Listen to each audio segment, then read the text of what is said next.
great pleasure and the high privilege of introducing to you Mr. John Batchelor.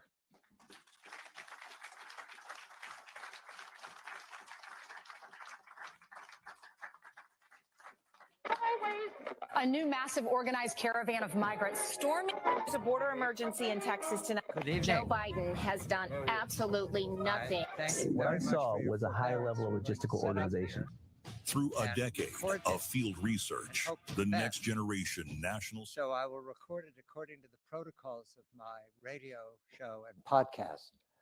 We don't know. You know, it's live show, but it'll be 9, 9, 10, and 10. And I'll take the breaks as if we are going to a break. You all understand. So it won't be one long conversation. It'll be pieces. And I'm very pleased to welcome my colleagues. Senator Maria Fernanda Cabal was introduced to me in the winter of 2020, right before the pandemic hit. And for the next year, she and dear Joseph were with me every week from wherever they were in the world. And Senator travels. And we were talking about a subject I knew very little about. And I confess, I'm a senior American scholar. I confess my 20th century education skipped Latin America, just wasn't there. Bolivar, Panama Canal, the end. What I've learned from Joseph and the senator, and from reading and studying these last 3 years, because Joseph and I will celebrate our 3rd anniversary next month, is that Latin America is dynamic, romantic. It's got terrific villains. Wow. Natural resources aplenty, a huge population, a deep, deep history in indigenous Americas, dating back at least 15,000 years when the first people came from Eurasia, made their way down North America and South America. It's a rich resource for storytelling, and I thank Latin America. And Brazil as well. We've recently brought on a good colleague of ours. You might know him very well, Ernesto Araújo, former foreign minister of the Republic of Brazil, who's been with us for the last year. And it was quite a busy year in Brazil, you might have all noticed. There's been a lot of news, and that's been a joy as well to talk about that component. But now that the puzzle pieces are fitting into place tonight, we're going to introduce the topic from the beginning of Colombia. We'll begin in Colombia, we'll go to Caracas, and I think of Caracas as the grand central of bad actors. In fact, I was just joking with Joseph, I wonder what the room service is like in the Caracas hotels. You know, all the gunmen sending out their laundry and bringing it back saying, we found this in your suit, sir, is it yours? So I imagine from Caracas we can go anywhere, but we'll speak to the larger story of the complete change of direction of the major capitals of Latin America over this last year and a half in the election process. And then finally, I'll ask each of my very well-informed guests to speak of a vision for Colombia and for South America in the balance of this century. So now I want to introduce my colleagues. It's a moment I want to get sure, well, I can do this without notes. Senator Maria Fernanda Cabal of Colombia, will you please come to the stage, Maria? Thank you, you're sitting right, the second chair. Ambassador Santos is here, raise his hand, there he is. Former Vice President of the Republic of Colombia, fine ambassador. And Professor Pachon of his own institute in Bogota, and he can do the institute's name in Spanish. I cannot, so welcome. Thank you. You're sitting there. Oh, I add how generous you all are. I do not have the Spanish. It's a severe limitation, and I apologize for that. But they all have the English wonderfully, as you do, so thank you very much. We'll begin right away with the recording. First of all, because this is a radio show, I want to check mics. Okay. Professor, may I hear you count to 10, please? 1, 2, 3, Little forceful. 5, 6, 7, 8, 9, 10. Right, Mr. Ambassador? 1, 2, 3, 4, 5, 6, 7, 8, 9, 10. Perfect. Senator? It's a pleasure to see you. Thank you. All right, we will begin. 5, 4, 3, 2, 1. I'm John Batchelor. This is a special edition of the New World Report, and I'm very pleased to be in Washington, D.C., thanks to my host, the Center for Free Society, and my leader, the Executive Director, Joseph Umar. However, joining me for these next moments is a distinguished panel from Colombia, but speaking to the continent, to the subcontinent, and to all the mysteries of Latin America these last months and years. I welcome Senator María Fernanda Cabal of the Colombia Legislature, Ambassador Santos, former ambassador to the United States from Colombia, former vice president of his country. And I want to speak especially to the professor, because I asked the professor to mention the name of his institute in Spanish. Would you please tell me, because I don't have it? Yes, John, thank you very much. Instituto de Ciencia Política, Hernán Echavarría Olózaga. Thank you. We will begin immediately with the question of what I reported on with Joseph and others these last days. A news item from Reuters. An array of guns were displayed by the National Police in Bogota, attached to what I'm told is a breakaway unit of the original FARC threat. The guns were displayed, including a machine gun, as a sign that the Petro government was moving effectively against outlaws. At the same time, we're told the Petro government is offering, well, the word is peace, amnesty to bad actors. I want to begin there because it's time to reflect about what we know so far about Gustavo Petro. The senator and Joseph taught me in the course of the election process in Colombia that Gustavo Petro has a background including being an outlaw, which was surprising to me, but everybody has opportunity for a second chance in life. So I begin with Maria, Senator. These display of guns, what does that mean about President Petro and his intentions for Colombia? Thank you. Thank you, John. First of all, we can question what happened with the peace process that former President Santos did, because the former FARC guerrilla has impunity, has 10 seats in the Congress.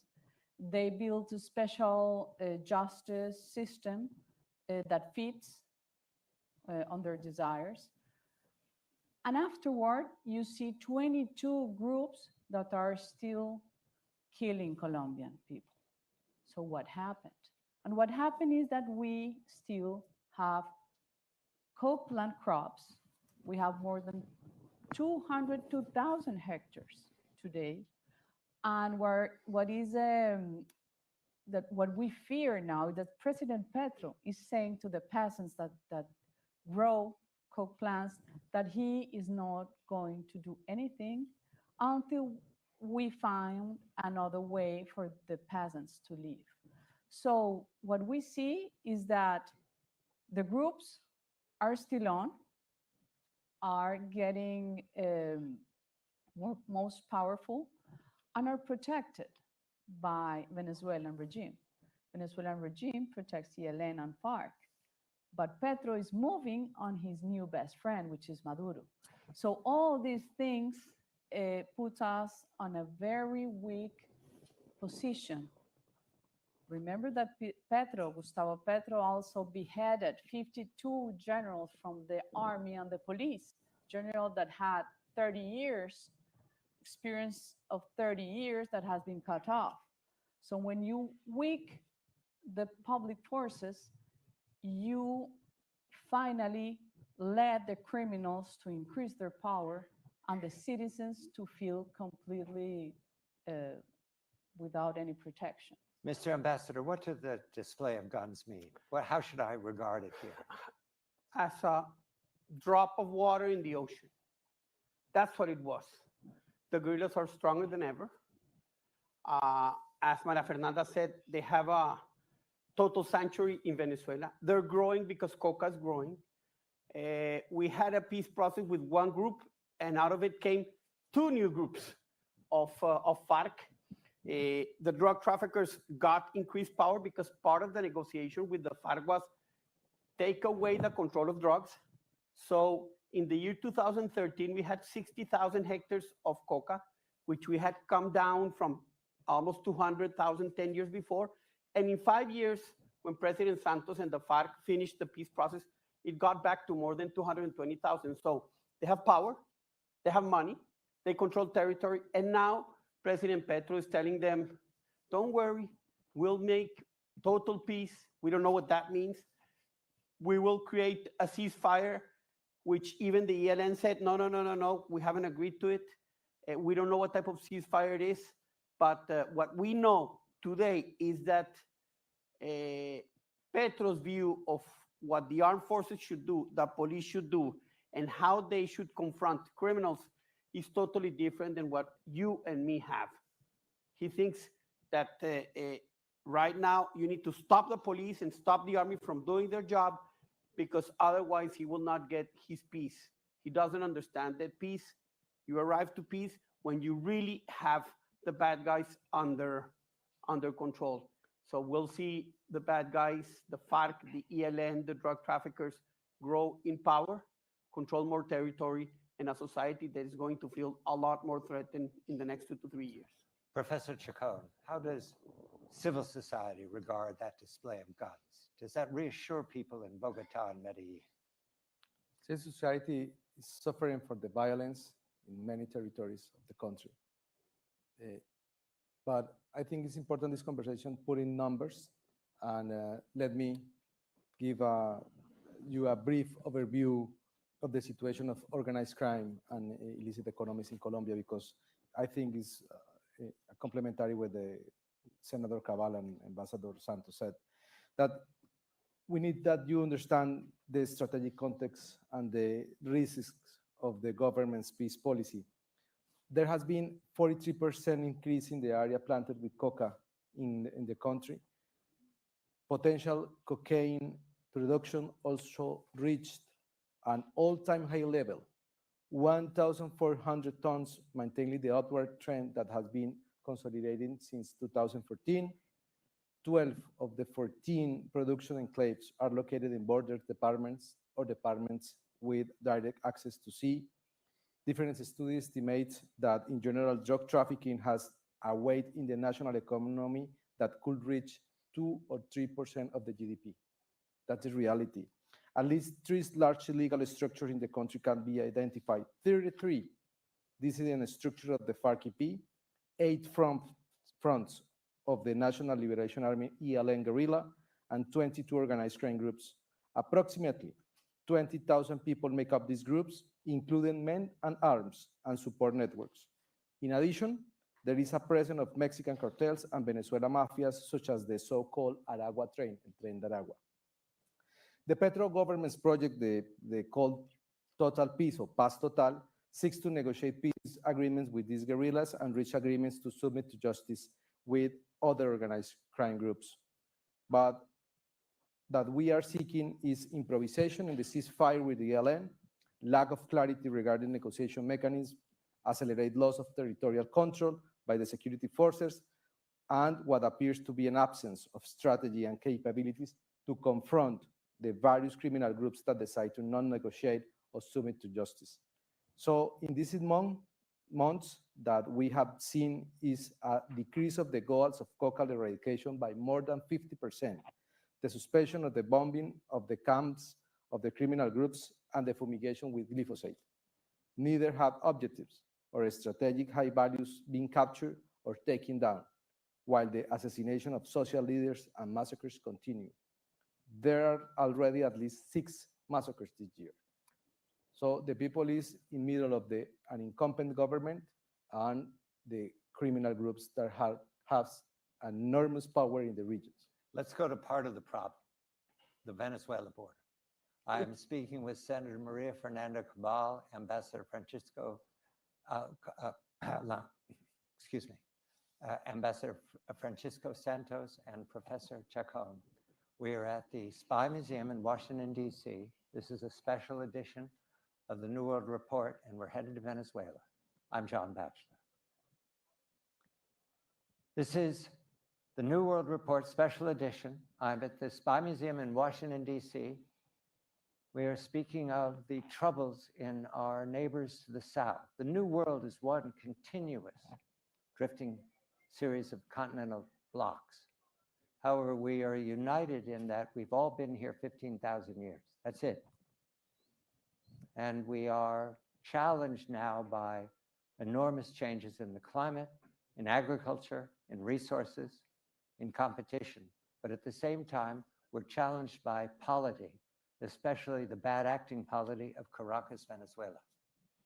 With me are Senator María Fernanda Cabal, who has taught me a deal about the presence of bad actors in Latin America, in South America. A deal of it I didn't understand because my education only included the headlines that you get in New York, not the depth that you get with people who live there. Ambassador Santos is here and Professor Chacon to comment on Venezuela. Maria, I begin with you because President Petro has reached out to open the border with Venezuela. At the same time, I believe there's an exchange of ambassadors. It's about to happen or already has happened. Does Caracas represent a threat to the people of Colombia? Yes. We share a border of more than 2,000 kilometers. In the past, our common history has legal and illegal business, always. The matter is, as soon as Venezuela turned to be a communist, and also having new friends as Iran, as Russia, and China, but especially this marriage between communism and Islam, we start to face the threats. Maduro's regime has attacked because they protect the ELN and FARC. ELN and FARC has attacked the military base in the frontier, has shot the helicopter where the former President Duque were flying on. They have displaced, Maduro's regime, Maduro displaced more than 30,000 Colombian people that has been living for decades in Venezuela, the same as Hitler did with the Jews, putting a letter D in the houses of the Colombian people to demolish. You can see the videos. But apparently now this is a new best friend, the same as former President Santos did with Chavez. They don't care, and you have to understand it, because both of them share the same crazy ideas that they are the reincarnation of Simon Bolivar. They use all the myths about Bolivar to try to build the Gran Colombia that was before our nation, Ecuador, Colombia, and Venezuela as the new countries. So they open the border.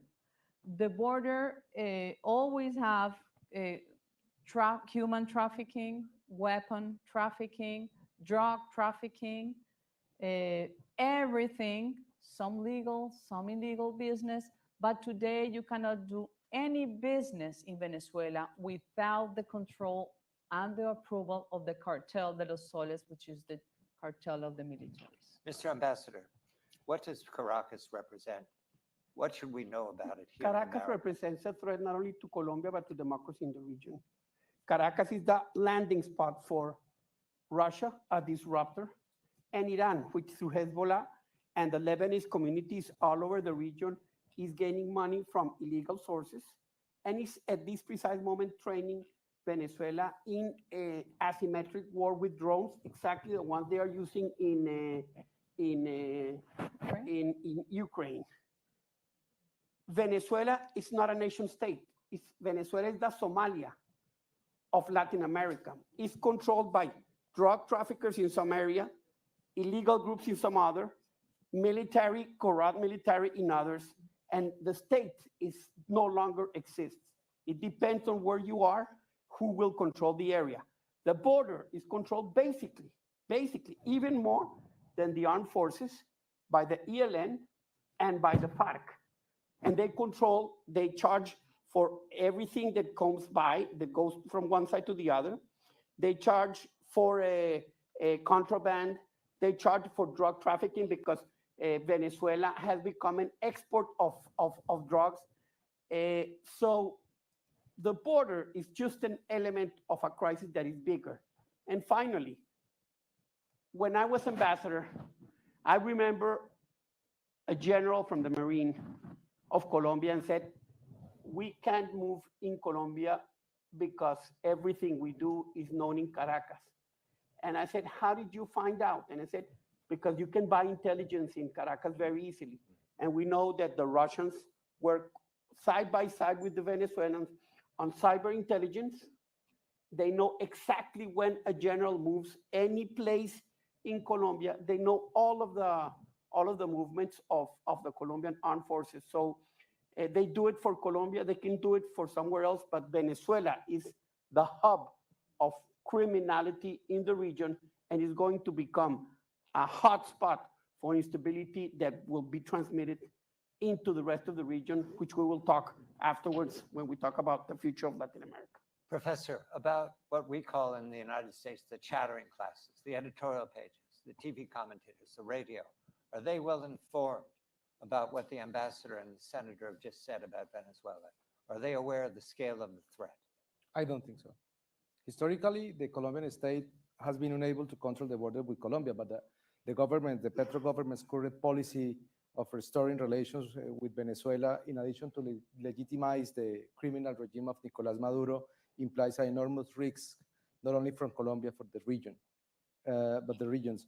The reestablishment of commercial relations, which in practice face enormous legal and material challenges, can be used for money laundering operations and the creation of new value and supply chain illegal economies, considering that the recent years, the ELN and the FARC dissidents and other criminal structures operate in both sides of the border.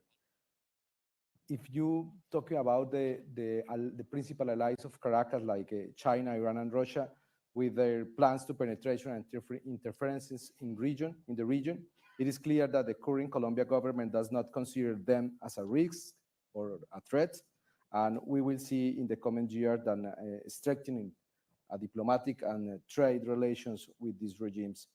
The problem will be that they will have a consolidated theater of operation in the North of South America between Venezuela and Colombia, with a sphere of influence in various sectors, making it increasingly difficult to counteract their presence and that of their criminal proxies, such as Hezbollah or Russian mafias or whatever, and other criminal organizations.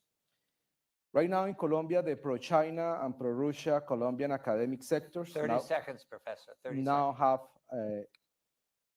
space of influence in the current government. So it is to be expected that in the coming years, we will see an increase in the presence of these countries in Colombia. We need to strengthen the network of experts and political support at the national and international levels to monitor and inform public opinion about the implications of the relations with these regimes. We started in Bogota, we went to Caracas, we're headed to all the capitals of South and Central America and the world, because you might not be interested in Latin America, but Latin America is interested in you.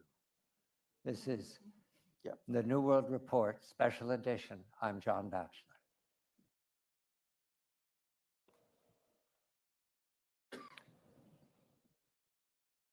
This is the New World Report, special edition, with Senator María Fernanda Cabal, Ambassador Santos, and Professor Pachot. We're speaking of the world of Latin America today after a series of elections that have transformed, I'm told, the map of polity in Latin America. Just the ones that I've reported on with Joseph Umar's help. Most recently, Brazil, of course. But before that, we had Peru, we had Bogota, Colombia, of course. We had Nicaragua, if you can call that an election. We've had elections in Mexico. Certainly elections are influential for the direction of the continent, but sometimes it appears that these left of center presidents are either working together or coincidentally moving in the same direction. They have an intentionality. And I'm certain that there are very careful precedents for what's going on. I don't know about it. But I note that President Lula da Silva, for example, has embraced the man we speak of, President Maduro. I know that President Petro has embraced diplomatically President Maduro. I know that President AMLO, Lopez Obrador of Mexico, has spoken gently of the activities of Venezuela, but also the whole region in sympathy with Venezuela, certainly Havana. So I ask my panelists very carefully, and I don't want to load the question up. I want to be as neutral as possible, because remember, I'm an uneducated American reader of newspapers in English, so I don't have the sophistication to understand the depth of this. But is there a trend accidentally, or is this a purposeful trend that we're watching here, where when Castillo was disinvited from the presidency, many of these voices spoke out? Do they speak out coincidentally together, or is there coordination? Maria? It's absolutely coordinated. It started in Chile, in fact, when they destroy the most stable and powerful economy. Then afterwards, it moved to Peru and it moved to Colombia, the riots. The riots happened here with the Antifa crazy youth here in the US too. And then you see how it works. But the base of this is the Foro de Sao Paulo. Remember that when the Berlin Wall fallen down in 1989, Lula da Silva moved quickly with Fidel Castro to build a strategy to keep communism and spread it in Latin America. And they did it successfully because they used Hugo Chavez money to buy everything. And among that, remember the big scandal of Odebrecht, and this big scandal of a private enterprise, a private company, bought and paid for elections everywhere in Latin America. So what you see now is how the Foro de Sao Paulo, that is a communist platform with a new brand, moved into the Grupo de Puebla, which is a convict former president and vice presidents that get together. And after Grupo de Puebla grown, then they start to build the International Progressist Movement, which is the platform where they are going to keep in power for decades, maybe for centuries, and they are going to be the worst threat for freedom for all of us. But you cannot forget that there is the Russian weapon, which means that it's not the weapon like in the wars in the past. The weapon is through the internet. The weapon is through the media. We recently, through the Twitter files, discovered that Petro's campaign was directed in the media, in the Twitter, by bots from Russia directly. It was uncovered by journalist Mark Taibbi, and you could see exactly from first to second round how they handled to change Colombian perception among the election of President Petro. Ambassador Santos? There's no coincidence. It has been planned. Look, the two countries that were the most stable and had the most economic success, all of a sudden are in the hands of radical leftists after some protests. You don't organize a protest and you burn the line of the subway in one night if you're not organized. This is Santiago, Chile, in Santiago. 2019. Yeah, yes. Where did they organize it from? From former Communist Party, which Russia had still contacts with them, with anarchist organizations that they funneled. The same thing happened in Colombia. They discovered agents from Russia. By the way, the embassy of Russia in Colombia is bigger than the embassy of Russia in England. Guess what they're doing? It's not commerce. It's not great relations. It's all spying. It's all what they're doing. And they were able to prove that they financed part of the riot. violent groups in the riots in 2021. They're doing exactly the same thing in Peru today. After Castillo was taken down legally, they started moving the Maoistas, the Senderistas, the same groups, they're 5,000, 10,000, and they have, right now, they're blocking Peru just like they blocked Colombia. During 3 weeks or a month, they blocked Colombia, they created such havoc.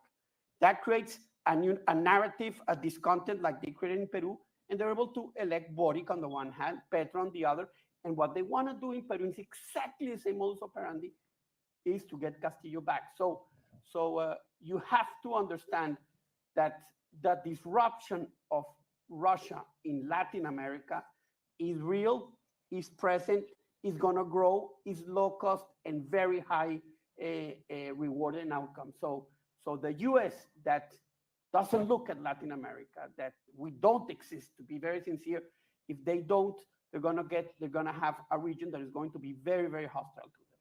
Professor Chacon, you speak much with the legislators in Bogota. Are they informed of these concerns? Have they reached a decision that this is either coincidence that everybody's going in the same direction or there's coordination? I don't know. At least very few congressmen, congresswoman like Senadora Cabal is aware about this reality. But I think that's the problem, because the left wins in Latin America because they build networks that operate in different stages, in cultural stages, in media, in the academia, in the political.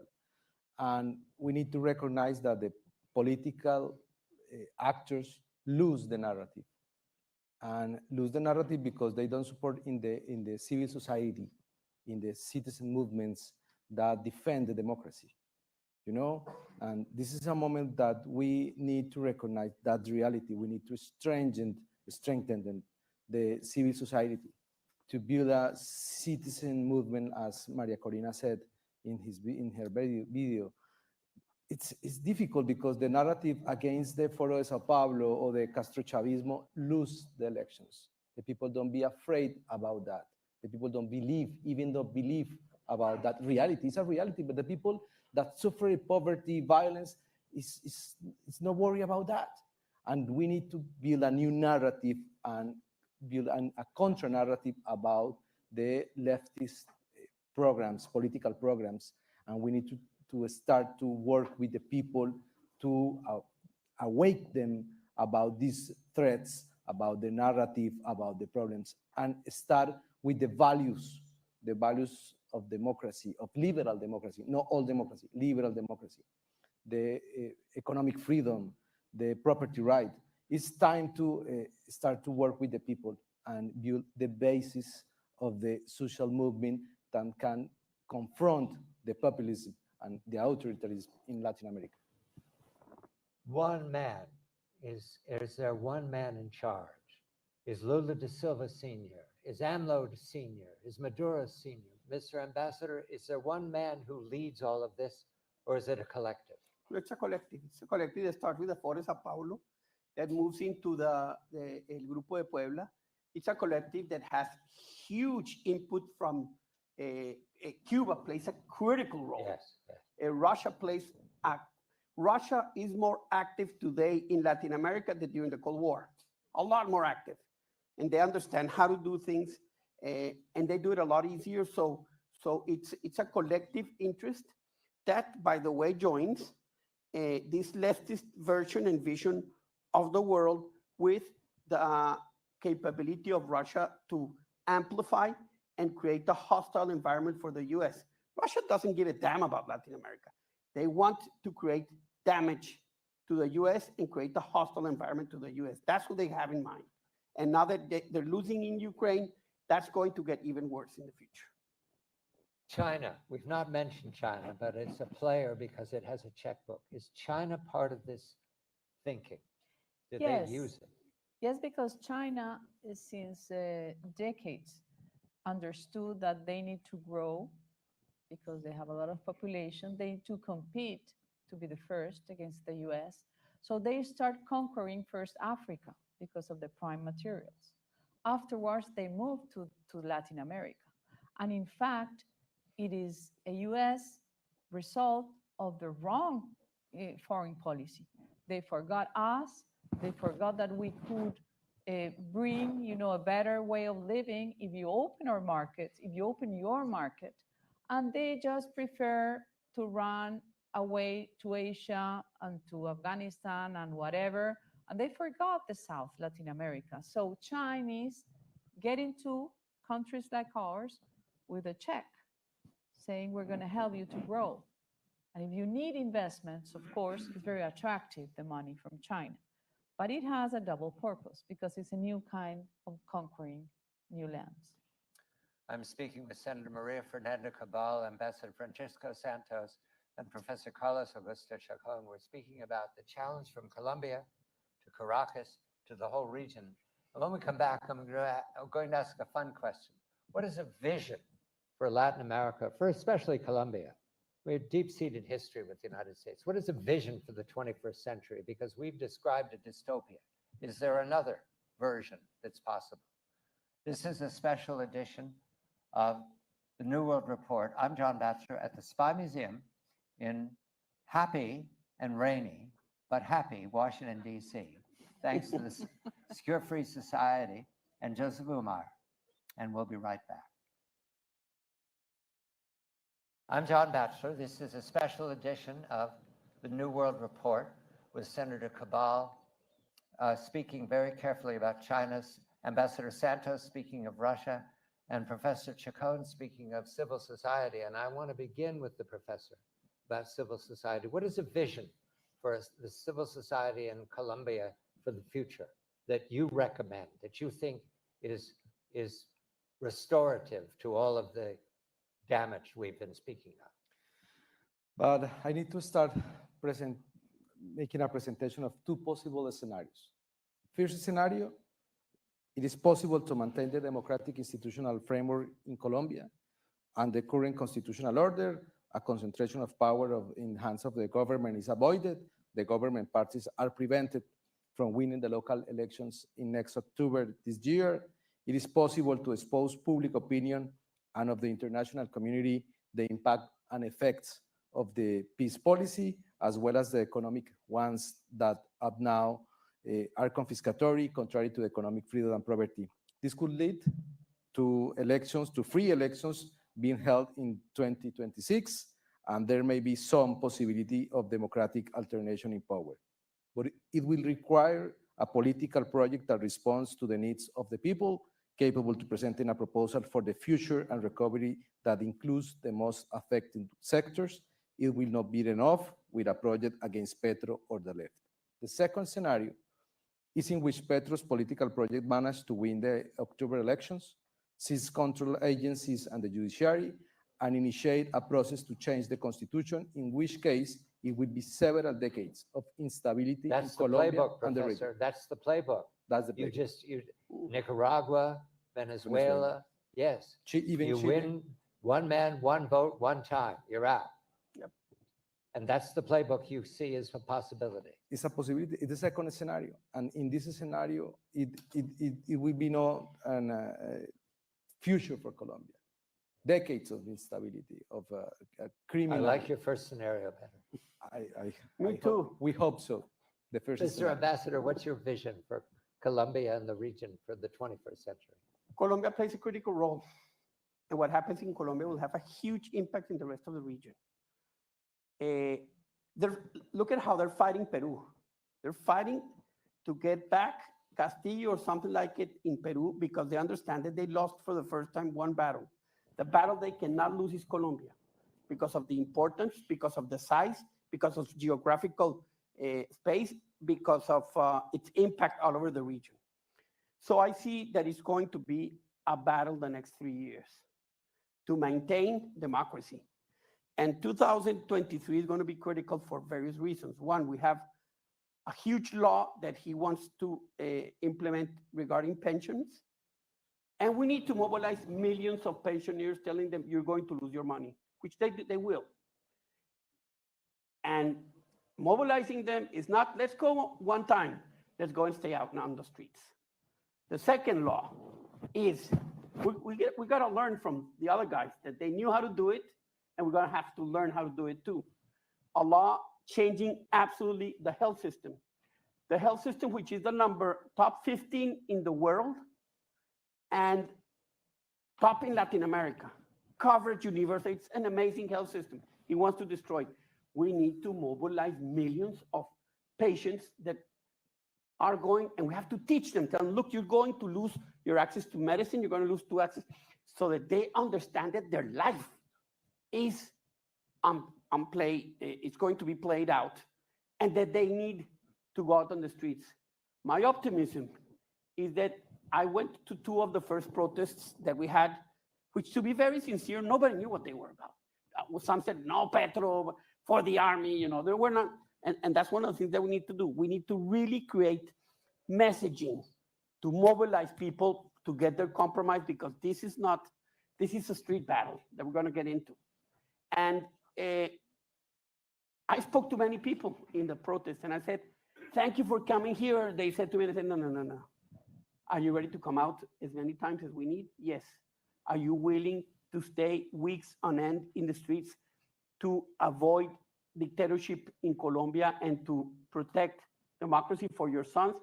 And I heard so many people convinced about it that I think we have a big chance of winning this battle if Petro tries to destroy democracy. So Colombian society is ready.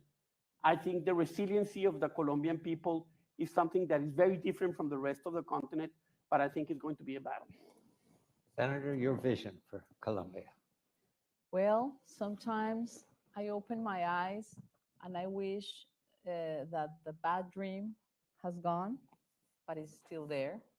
For the first time, we have a communist president, not socialist, because socialist is trying to fix the worst.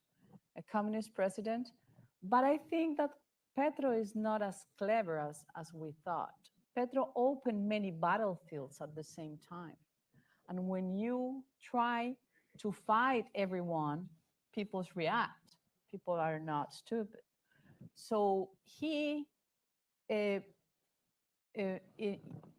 quick as he started defeating the establishment, that some establishment helped them to get there, the reaction of people is also ruining some of the myth that he created among him and among his cabinet. His cabinet is full of ignorant people that never had a business before, that they are just like when a pirate get, and discovering that you can get many things from your new job, you finally lose the confidence on the people. Even the people that voted for Petro are losing the confidence. So we have been living, Mr. Bachelor, for decades, for centuries, violence. We are a violent society since our independence.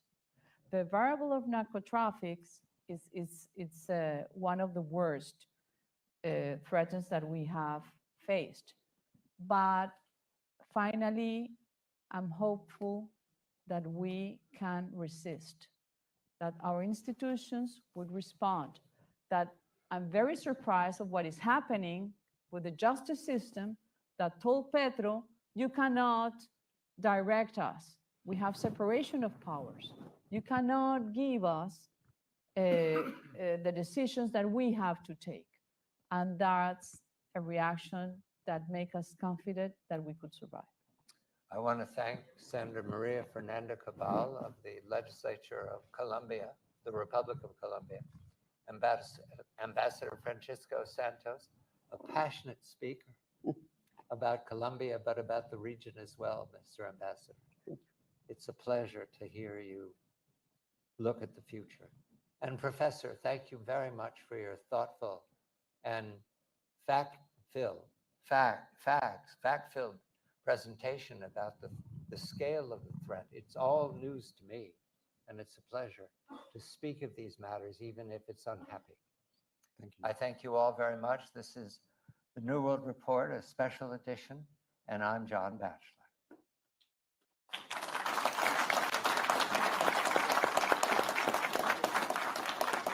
And I thank the audience for being so careful. Thank you very much. Very well. You deserve a scotch. No,